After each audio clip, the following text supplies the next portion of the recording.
Happy Holi सभी साथियों को नमस्कार। जगदीश प्रसाद आपका जेपी क्लासेस में स्वागत करता है।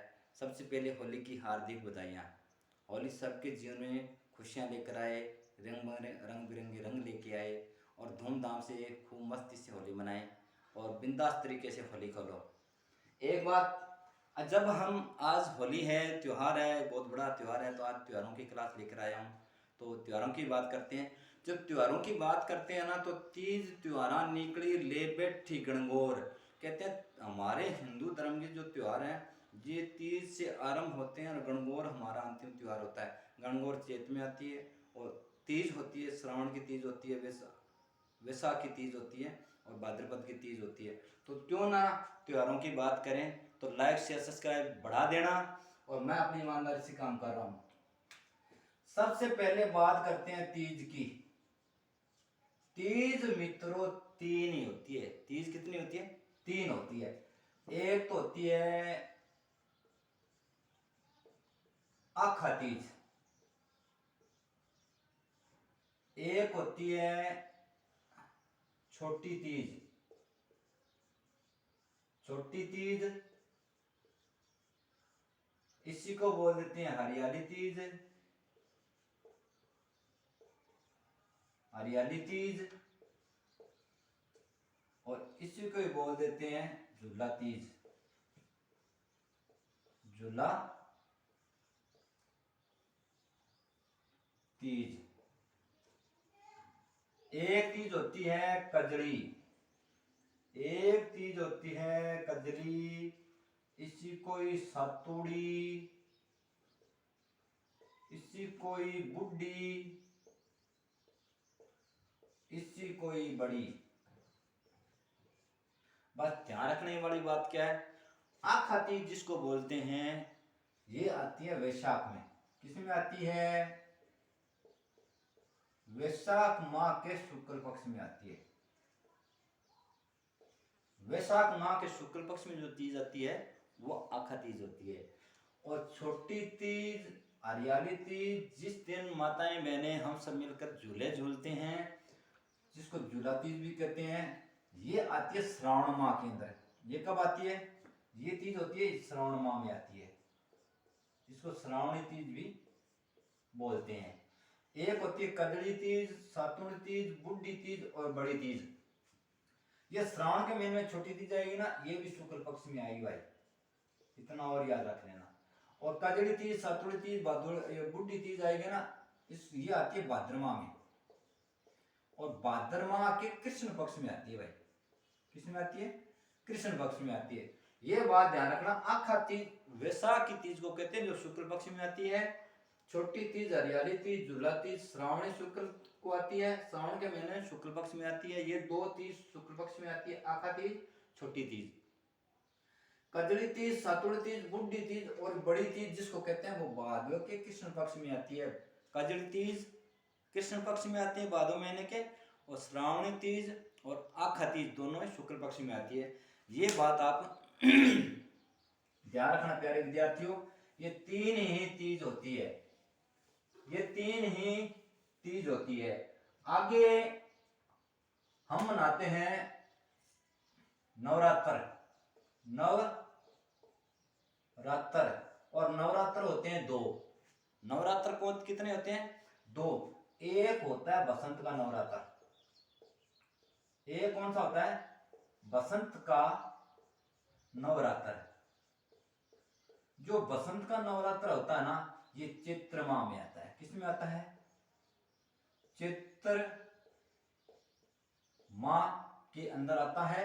और एक जो ये चैत्र माह के एकम को आता है, नवरात्र जो होता है एकम को आता है। एक होता है शरद नवरात्र। नवरात्र जो शरद नवरात्र होता है ना, ये आश्विन माह में आता है। किसमें आता है? आश्विन माह के, ये भी शुक्ल पक्ष में आता है और ये भी शुक्ल पक्ष में आता है। बसंत नवरात्र चैत्र के शुक्ल पक्ष एकम को आता है और शरद नवरात्र आश्विन के शुक्ल पक्ष के एकम को आता है। ये हो गई हमारे नवरात्र। अब बात करते हैं हम शिवरात्रि की। जब हम शिवरात्रि की बात करते हैं तो शिवरात्रि भी दो ही होती है। क्या? जब हम शिवरात्रि की बात करते हैं ना तो शिवरात्रि भी दो ही होती है। एक शिवरात्रि होती है फाल्गुन की, फाल्गुन की जो शिवरात्रि होती है, शिवरात्रि होती है ये, एक तो फाल्गुन की शिवरात्रि होती है, एक होती है श्रावणी शिवरात्रि। जो श्रावणी शिवरात्रि होती है ये श्रावण माह के अंदर आती है शिवरात्रि, और दोनों ही शुक्ल पक्ष में आती है। श्रावण का महीना पूरा शिव और पार्वती को समर्पित होता है।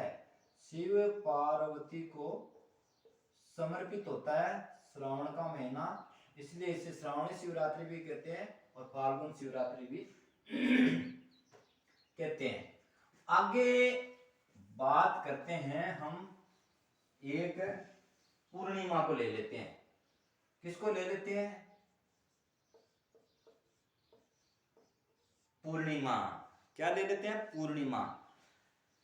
चैत्र माह के अंदर जो पूर्णिमा आती है, चैत्र माह की पूर्णिमा होती है, उसका कोई नाम नहीं होता। बस इस दिन हमारे बजरंगबली, वीर बजरंग हनुमान बली की हनुमान जयंती होती है। क्या होती है? हनुमान जयंती होती है। किस दिन? चैत्र माह में। चैत के बाद में आती है वैशाख माह की। किसकी आती है? वैशाख माह की जो पूर्णिमा आती है, वैशाख माह की जो पूर्णिमा आती है वो होती है बुध को समर्पित, और उसको बोलते हैं बुद्ध पूर्णिमा। उसको क्या बोलते हैं? बुद्ध पूर्णिमा। वैशाख की पूर्णिमा को बुद्ध पूर्णिमा इसलिए कहते हैं क्योंकि इस दिन बुद्ध का जन्म भी हुआ था। इस दिन बुद्ध को ज्ञान प्राप्ति भी हुई थी, ज्ञान की प्राप्ति भी हुई थी, और इस दिन मोक्ष प्राप्ति भी हुई थी। बुद्ध को, वैशाख पूर्णिमा को बुद्ध पूर्णिमा कहते हैं क्योंकि इस दिन बुद्ध का जन्म भी हुआ था, ज्ञान प्राप्ति भी हुई थी, मोक्ष प्राप्ति भी हुई थी।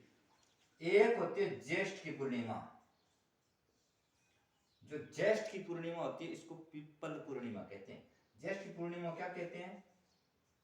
पीपल पूर्णिमा कहते हैं। ज्येष्ठ पूर्णिमा को पीपल की पूर्णिमा कहा जाता है। चैत्र, वैशाख, जेठ। अब आती है आषाढ़ माह की पूर्णिमा। आषाढ़ माह की पूर्णिमा को कहा जाता है गुरु पूर्णिमा। कौन सी पूर्णिमा आ गई? आषाढ़ माह की। आषाढ़ माह की जो पूर्णिमा होती है उसको कहा जाता है गुरु पूर्णिमा। इसको क्या बोला जाता है? गुरु पूर्णिमा। चैत, वैशाख, जेठ, आषाढ़, श्रावण। श्रावण जो की पूर्णिमा होती है उसको बोलते हैं नारियल पूर्णिमा। क्या बोलते हैं? नारियल पूर्णिमा या सत्य पूर्णिमा। इसको क्या बोलते हैं? सत्य पूर्णिमा या नारियल पूर्णिमा बोला जाता है। चैत, वैशाख, जेठ, आषाढ़, श्रावण। आगे जो श्रावण के बाद में जो पूर्णिमा आती है, श्रावण के बाद में आते चैत, वैशाख, जेठ, आषाढ़, श्रावण।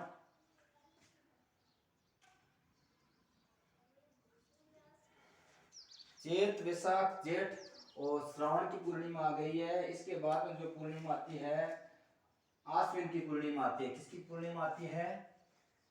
आश्विन। आश्विन की जो पूर्णिमा होती है इसको बोलते हैं शरद पूर्णिमा। शरद पूर्णिमा बोला जाता है एक। दूसरी, इसको खीर पूर्णिमा भी बोला जाता है। आश्विन की पूर्णिमा शरद पूर्णिमा, खीर पूर्णिमा, और इसको शरद पूर्णिमा भी बोला जाता है, खीर पूर्णिमा भी बोला जाता है। इसको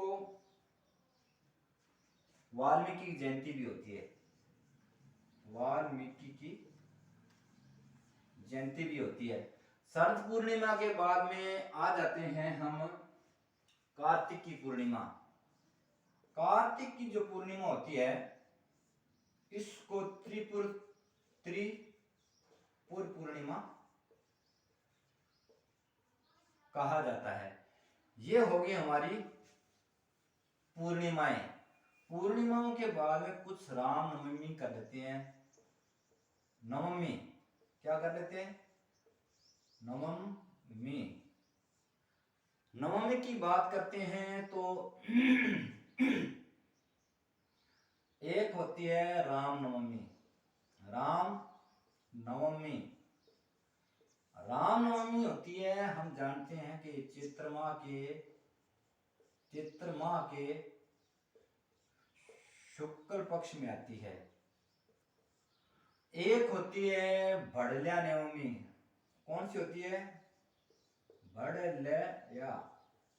भड़ल्या नवमी होती है। ये आती है आषाढ़ माह में। किसमें आती है? भड़ल्या नवमी होती है, ये आषाढ़ माह में आती है। एक होती है निड्री नवमी। निड्री नवमी, निड्री नवमी होती है, ये आती है श्रावण माह में। किसमें आती है?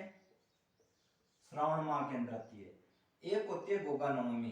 कौन सी होती है? गोगा नवमी। गोगा नवमी होती है, ये भाद्र माह के अंदर। ये जो निड्री नवमी होती है ये भी कृष्ण पक्ष में आती है, श्रावण के। और गोगा नवमी होती है, ये भी भादवे के कृष्ण पक्ष में आती है। राम नवमी चैत्र माह शुक्ल पक्ष में आती है। भड़ल्या नवमी आषाढ़ में आती है। और एक होती है अक्षय नवमी या आंवला नवमी। एक कौन सी होती है? आंवला। आंवला नवमी होती है, ये कार्तिक माह में आती है। तो रामनवमी चैत्र माह में शुक्ल पक्ष में, भड़ल्या नवमी आषाढ़ के शुक्ल पक्ष में आती है, और निड्री नवमी श्रावण के कृष्ण पक्ष में आती है। ये दो कृष्ण पक्ष में आती है और ये तीनों ही शुक्ल पक्ष में आती है। ये होगी नवमी। इतनी बात आपके समझ में आ गई। अब बात करते हैं दीपावली की। जो दीपावली होती है ना,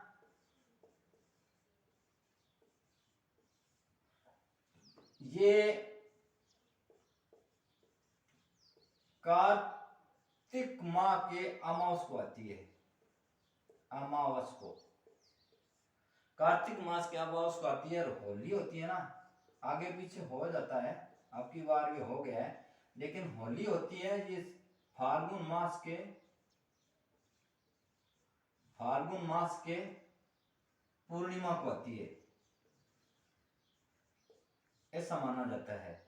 आगे पीछे हो जाता है। कार्तिक अमावस को तो दीपावली आती है, और होली फाल्गुन मास को पूर्णिमा को आती है। और एक त्योहार होता है कुलंडी। क्या होता है? कुलंडी, जो होली के दूसरे दिन खेली जाती है। ये चैत्र मास में आती है। चैत्र मास के कृष्ण पक्ष प्रतिपदा बोल दो, चाहे इसको एकम बोल दो। और जो दशहरा होता है, दशहरा, ये जो दशहरा होता है ये आश्विन माह में आता है। आश्विन माह के 10वीं को आता है। ये आप ध्यान रख लेना। कुछ त्योहार हैं जो हमने अभी किए हैं। आपको क्लास कैसी लगी प्यारे विद्यार्थियों? ये जरूर शेयर करना क्लास को, और लाइक शेयर सब्सक्राइब जरूर करना। कमेंट जरूर किया करो प्यारे विद्यार्थियों। आज की त्योहार की क्लास इतनी रहेगी। जगदीश प्रसाद को इजाजत दीजिए। नमस्कार।